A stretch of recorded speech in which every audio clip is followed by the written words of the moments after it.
Halo, selamat datang di Video Learning Center Himpunan Mahasiswa Informatika Institut Teknologi Kalimantan.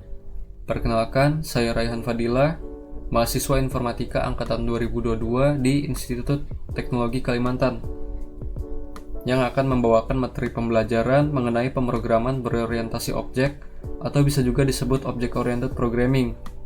Di video pengantar ini, kita akan berkenalan dengan konsep Object-Oriented Programming dan juga dasar-dasar dari bahasa pemrograman Java. Oke, kita langsung masuk aja. Apa sih itu Object-Oriented Programming? Nah, Object-Oriented Programming itu bisa juga disingkat OOP aja ya, supaya lebih enak aja nyebutnya. Nah, di pemrograman prosedural, kita membuat langkah-langkah, step-step, atau metode yang ngelakuin sesuatu sama data.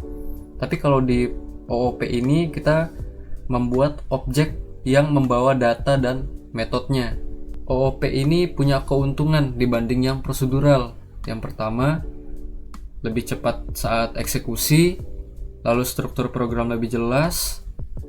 Yang ketiga, membuat kode menjadi mudah dirawat, dimodifikasi, dan diperbaiki. Lalu yang terakhir, kita bisa membuat aplikasi yang bisa dipakai lagi dengan kode yang lebih sedikit dan waktu pengembangan yang lebih singkat. OOP ini erat kaitannya dengan istilah don't repeat yourself atau disingkat DRY. Nah, prinsip DRY ini kita mengurangi penulisan kode yang berulang. Jadi kita akan mengekstrak kode-kode yang sering dipakai dalam aplikasi, lalu kita menaruhnya di suatu tempat. Nah, nanti kita akan menggunakan kode yang kita taruh lagi nanti. Nah, jadi struktur OOP itu bisa diilustrasikan seperti gambar ini ya. Ada class dan juga ada objects. Nah, di objects ini saya ada apel, pisang, mangga, yang mana ketiganya adalah buah ya. Nah, ketiganya ini bisa kita kelompokkan dalam satu kelas, yaitu kelas buah.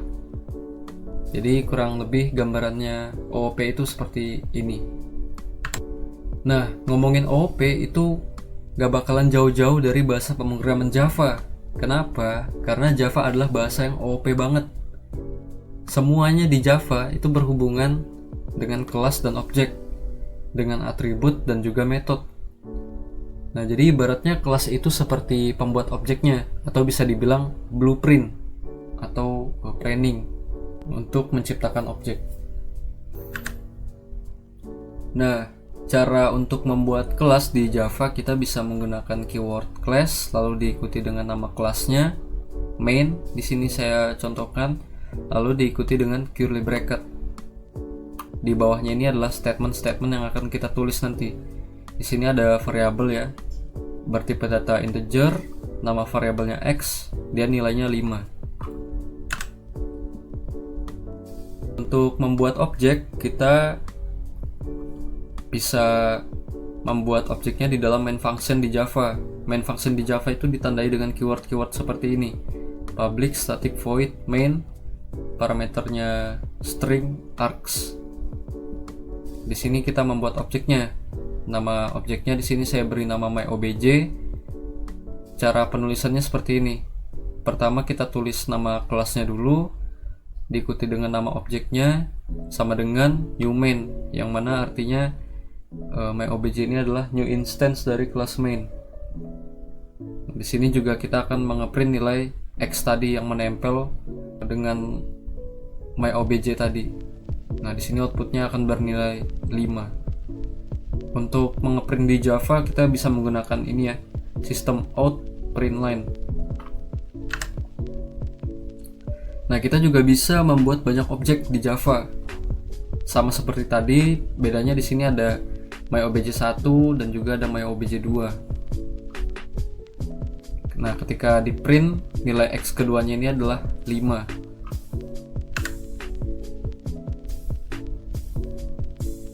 Kita bisa membuat objek dari suatu kelas dan akses objek tersebut di kelas lain. Biasanya ini untuk ngerapin kelas ya. Jadi satu kelas punya semua atribut sama metodenya, sementara yang lain tuh punya metode main untuk dieksekusi. Yang penting nama file Java harus sesuai sama nama kelasnya. Misalnya kita bikin dua file di folder yang sama. Nah, seperti main.java dan juga second.java. Nah, di sini contohnya ya, isi dari kelas main seperti ini. Ada variabel integer x sama dengan 5. Nah, di sini main functionnya ada di kelas second. Di sini saya buat myObj dari kelas main itu bisa ya. Ketika di print nilai x-nya juga ini akan outputnya menghasilkan nilai 5. Di materi-materi sebelumnya kita ngomongin soal variabel x di dalam contoh-contoh tadi. Nah, sebenarnya ini merupakan atribut dari sebuah kelas, atau biasa juga kita sebut atribut kelas. Itu kayak variabel yang ada di dalam kelas. Nah, di sini saya tambahkan atribut kelasnya integer y sama dengan 3. Jadi yang ada di bawah kelas main ini merupakan atribut kelas. Nah, untuk mengakses atributnya, kita bisa membuat objek, lalu kita bisa ngeprint value dari x tadi. Nah, jadi kita buat objeknya dari kelas main myObj sama dengan new main, lalu kita print nilai x-nya. Ini outputnya akan bernilai 5. Nah, kita juga bisa ganti value dari variabel x menjadi 40. Nah, kita tinggal akses aja objek tadi. Nah, untuk mengakses objek ini kita menggunakan titik ya, dot. Jadi untuk mengakses atribut dan juga metode nanti kita pakai dot di Java. Jadi nama objeknya .x sama dengan 40. Nah, ketika di print ini akan bernilai 40. Nah, kita juga bisa mengoverride ya sebuah atribut kelas di Java. Nah, di sini kan integer x ini sudah ada nilainya nih 10. Nah, kita bisa ganti nilai 10 ini menjadi 25. Caranya tinggal sama ya seperti tadi ya. Nama objeknya .x sama dengan 25. Ketika di print nilai x ini akan menjadi 25.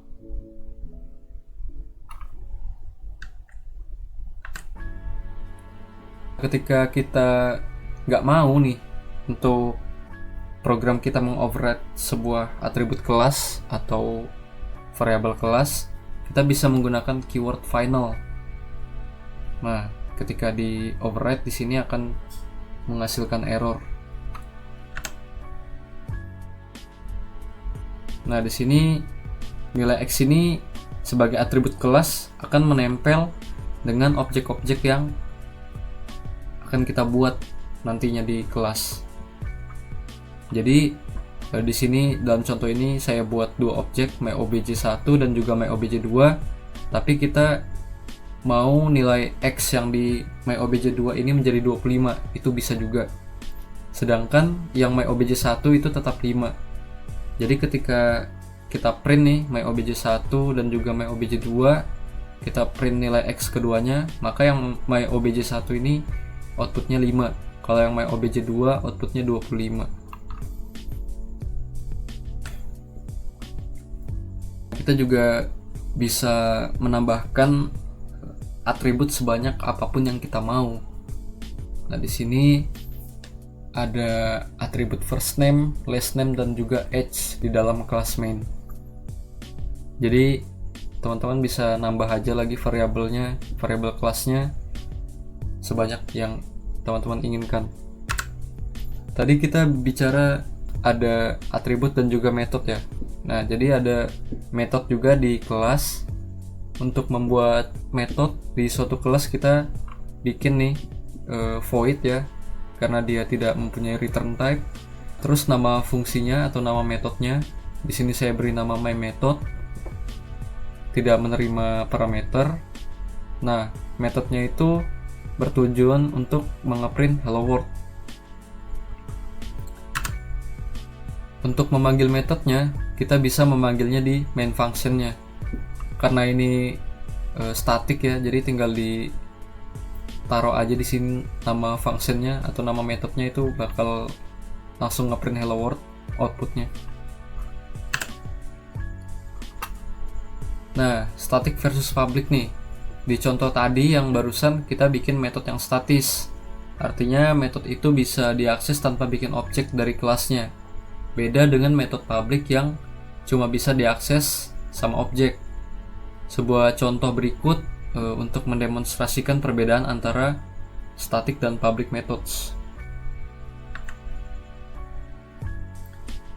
Nah, di sini saya ada dua metode ya. Keduanya void. Yang pertama ada myStatic method, yang kedua myPublic method. Tapi perlu diperhatikan di sini keyword di depannya beda ya. Yang pertama static, yang kedua public. Nah, untuk yang static itu tinggal dipanggil aja kayak tadi, myStatic method. Tapi kalau yang menggunakan keyword public dulu nih, kita harus buat objeknya untuk memanggil metodenya tadi. myobj.myPublic method. Untuk memberikan contoh lebih lanjut ya, untuk mengakses metode dengan objek, kita membuat objek dari kelas mobil dengan nama myCar. Terus kita panggil fungsi full throttle dan fungsi speed di objek myCar tadi. Nah, di sini ada public void full throttle, ada public void speed. Dia menerima parameter max speed. Nah, di sini kita akses metodenya. Kita buat dulu objeknya di sini myCar.fullThrottle, lalu myCar.speed. Nah, di sini 200 ya parameternya. Nah, outputnya seperti ini. The car is going as fast as it can. Max speed is 200.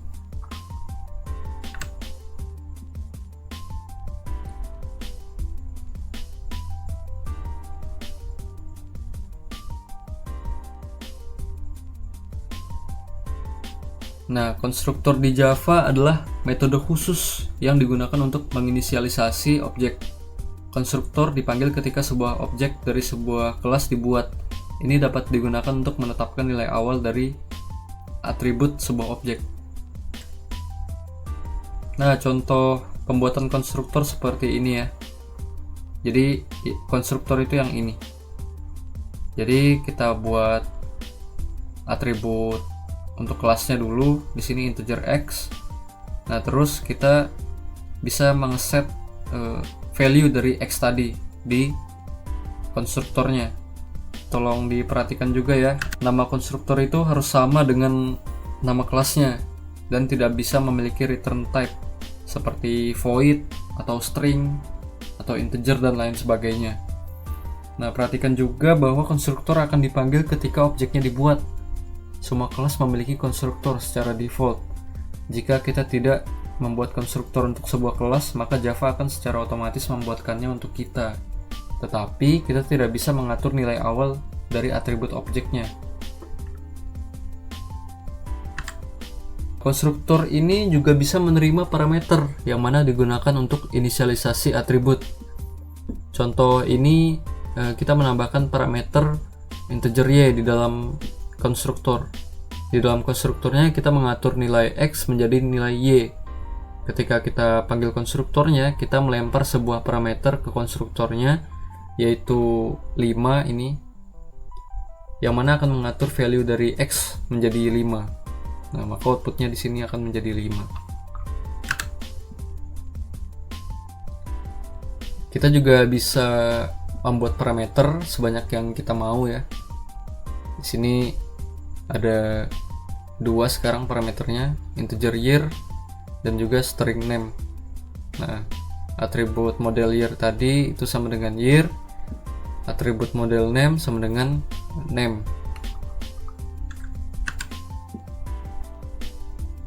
Lalu pemrograman Java ini kita perlu mengetahui tentang Java modifiers.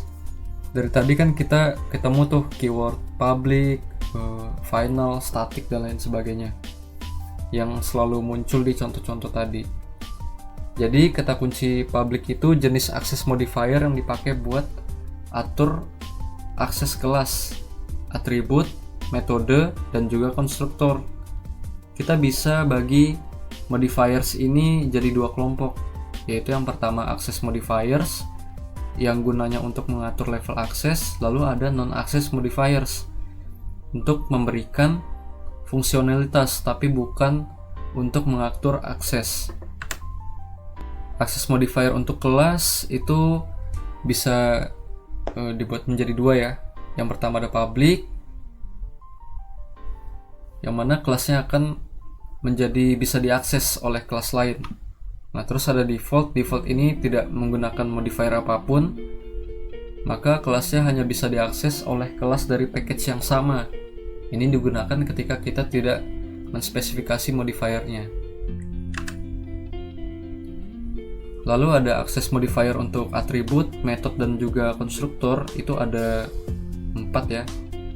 Yang pertama public, maka kodenya variabel atau metodenya itu bisa diakses oleh kelas lain. Kalau private, itu kodenya hanya bisa diakses di dalam kelasnya sendiri. Sedangkan default, kodenya hanya bisa diakses dari kelas yang berada di package yang sama. Ini digunakan ketika kita tidak menentukan modifiernya. Lalu yang terakhir ada protected, maka kodenya aksesibel dari package yang sama dan juga bisa diakses oleh subkelasnya. Nanti akan kita bahas di materi inheritance. Lalu ada non-access modifiers.